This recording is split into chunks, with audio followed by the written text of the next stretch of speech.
मैं सभी बार्स को नहीं काटना चाहता था क्योंकि उसमें काफी वक्त लग रहा था, इसलिए मुझे बार केज को निकालने का कोई तरीका ढूंढना था। मैंने गौर किया कि वो फ्रेम 4 स्क्रूज से असल में दीवार पर लगा हुआ था और मुझे उन्हीं 4 स्क्रूज को निकालने की जरूरत थी। मुझे लगा उस बार से लूप बनाकर रेंच बनाना ही सबसे अच्छा तरीका था कि उससे एक लूप ही बना लिया जाए इस बार की मदद से।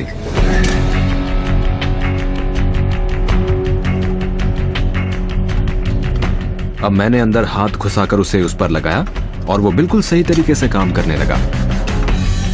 मैं वाकई बहुत उत्साहित था।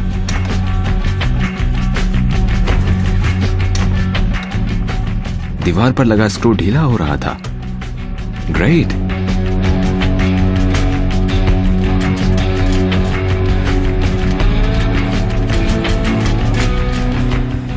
तो मैंने चारों नट खोल दिए और अब मैं पाइप चेज में पहुंच सकता था। बार केज काफी भारी था और मैं कोई शोर नहीं करना चाहता था, इसलिए मैंने उसे बहुत धीरे से हटाया और वो बार केज दीवार पर टिक गया। अब मुझे डर था कि कोई गार्ड अचानक मेरे सेल के पास आएगा और देख लेगा कि मैं वहां से भाग गया था। लेकिन मुझे उस आजादी का एहसास हो रहा था जिसकी मुझे आदत नहीं थी।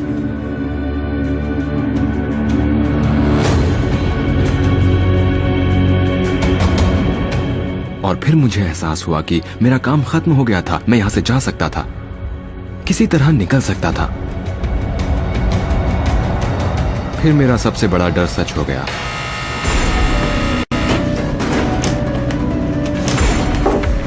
मैं जानता था कि मेरे पास सब कुछ ठीक ठाक करने लायक समय नहीं था, लेकिन वो हिस्सा अपनी जगह पर टिका रह सकता था। सेल सर्च।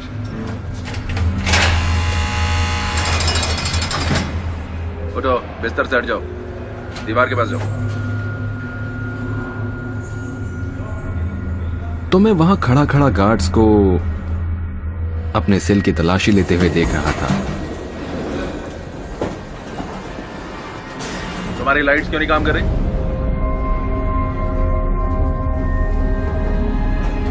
उन्होंने जब लाइट पर गौर करना शुरू किया तो मेरे दिल की धड़कन बहुत तेज हो गई, बहुत तेज।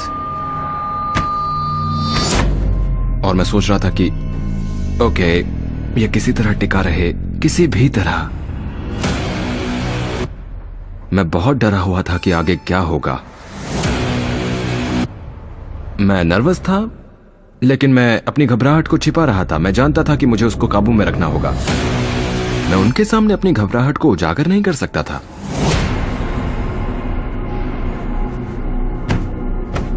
मैं सोच रहा था कि अगर इनको पता चल गया तो मेरा खेल तो खत्म ही हो जाएगा। मैं जानता था कि मैंने सब कुछ ठीक से किया था, लेकिन मुझे चिंता हो रही थी कि अगर कुछ भी खुला हुआ हिस्सा खिसका तो मैं पकड़ा जाऊंगा।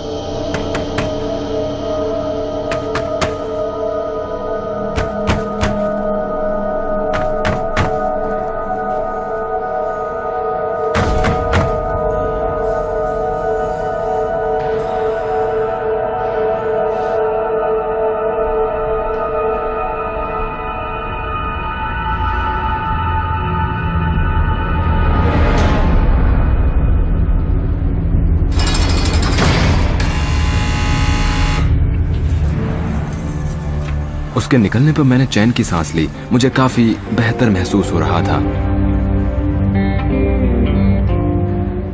लेकिन अब मुझे भागने की योजना बनानी थी।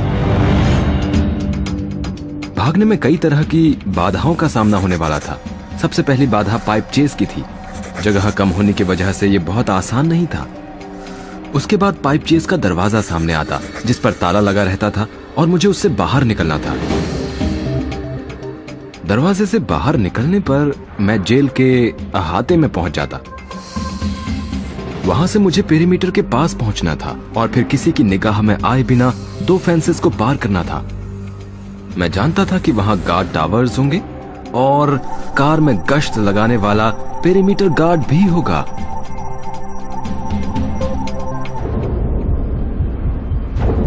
मुझे अपनी टांग की भी फिक्र हो रही थी। मेरे घुटने से टखने तक स्टील रॉड्स लगे हुए हैं, इसलिए मैं जानता था कि मैं पीछा करने वालों को दौड़कर बिल्कुल भी नहीं पछाड़ पाऊंगा, लेकिन मैं कोशिश जरूर करने वाला था।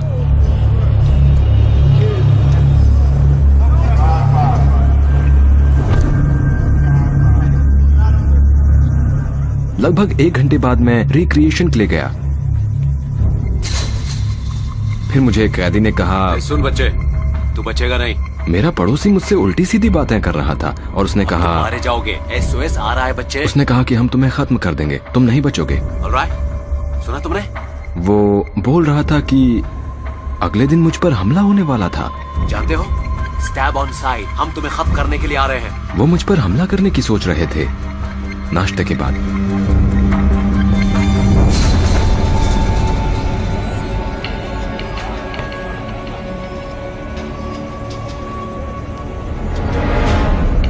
मैं समझ गया था कि मेरी जिंदगी दांव पर लगी थी इस वक्त, और उसी समय मैंने फैसला किया कि आज रात मैं यहां से भाग जाऊंगा।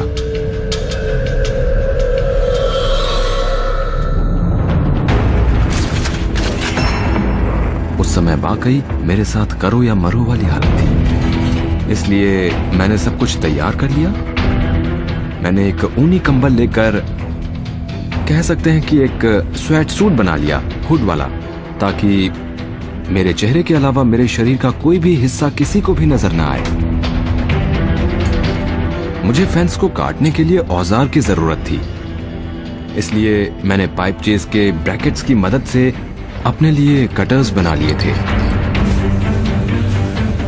फिर मैंने एक डमी बनाई, फिर मैंने एक पेपर बॉल बनाकर उस डमी पर बाल चिपका दिए ताकि वो असली जैसा दिख सके। उसे बिस्तर पर रखकर कंबल से ढकने पर लग रहा था कि कोई सोया हुआ था। अब गार्ड्स वहां किसी भी पल आ सकते थे, इसलिए मैं जानता था कि मुझे तेजी से काम करना होगा।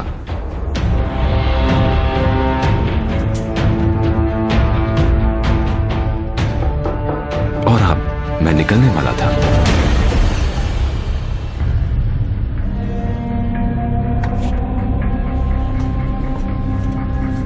उस वक्त सुबह के लगभग 3:45 बजे थे जब मैं असल में पाइप चेज में घुसा। मैं थोड़ा नर्वस था और मैं कांप रहा था, क्योंकि मैं जानता था कि अब मैं पीछे नहीं हट सकता था, मुझे आगे बढ़ना था।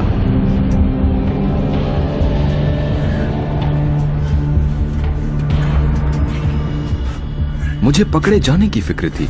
मुझे उन सभी बातों की चिंता थी जिनसे पाइप चेज में घुसने के दौरान कोई गड़बड़ी हो सकती थी।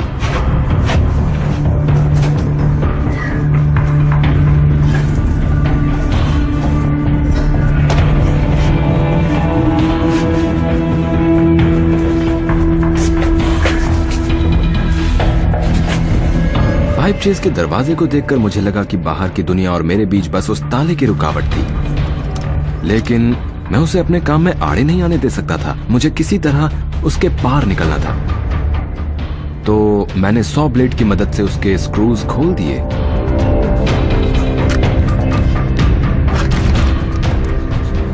मैंने ताले का ऊपरी हिस्सा खोल दिया और मैंने देखा कि वो ताला डोर नॉब की तरह खोला जा सकता था। उसे खोलने के लिए किसी चीज की जरूरत नहीं थी।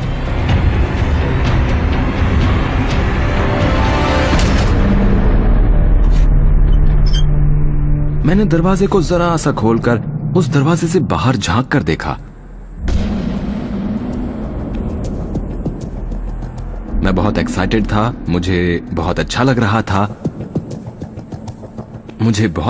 था। ऐसा लग रहा था मानो अब आजादी मेरी पहुंच में थी। बस मुझे फेंस के पास पहुंचकर उसे काट कर निकलना था और मैं आजाद हो जाता।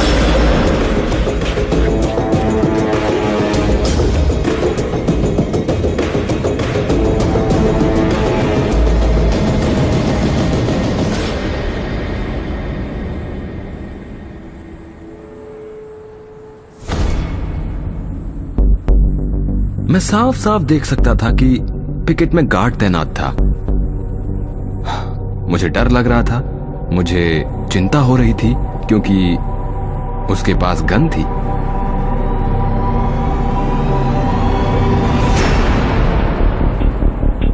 मेरी जिंदगी उसके हाथों में थी,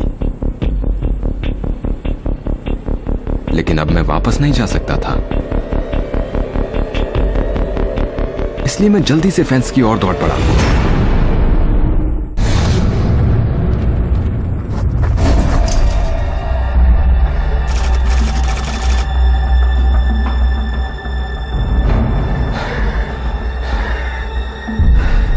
मैं जानता था कि मैं कामयाब हो जाऊंगा। मुझे पता था कि गार्ड मुझे नहीं देख पाया था।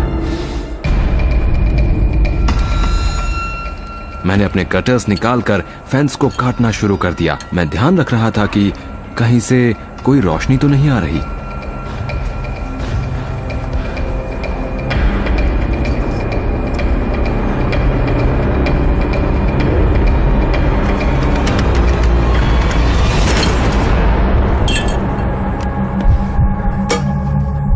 मैन, अब मैं क्या करूंगा? मैं अपनी टांग की वजह से फेंस पर नहीं चढ़ना चाहता था, लेकिन मेरे पास कोई चारा नहीं था।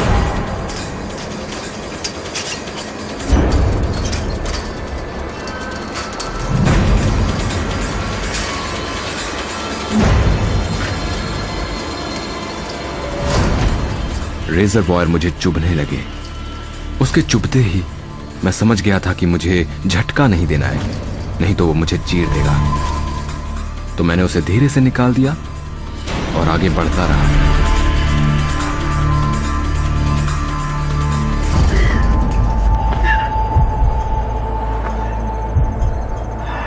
मेरे हाथ फेंसेस से बुरी तरह से जख्मी हो गए थे। उसमें थोड़ा दर्द हो रहा था, लेकिन शायद मेरा एड्रेनलिन इतनी तेजी से पंप हो रहा था कि मुझे ज्यादा दर्द महसूस नहीं हो रहा था।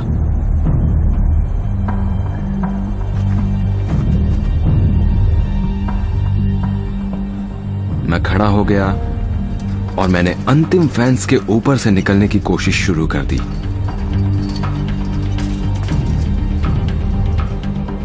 आजादी मेरे सामने थी।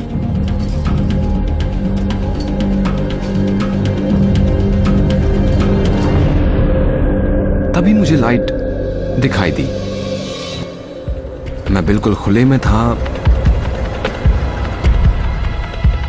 अब मुझे ऐसा काम करना था जो मैं नहीं करना चाहता था। मुझे ऊपर से कूदना था।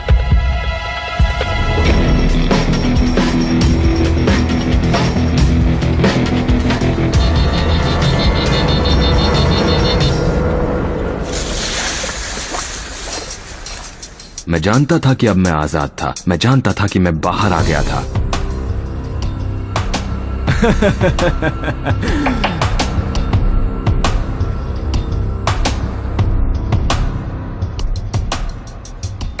मैं गलियारे में घूम रहा था कि तभी एक कैदी ने मेरे पास आकर कहा कि एक कैदी अपने सेल में नहीं है। क्या तुम्हें यकीन है? उसने मुझे सेल नंबर बताया।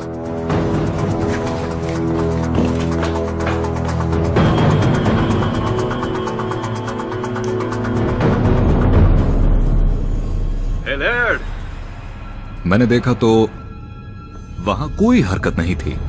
लेयर्ड, बदतमीजी मत करो। खोलना जरा।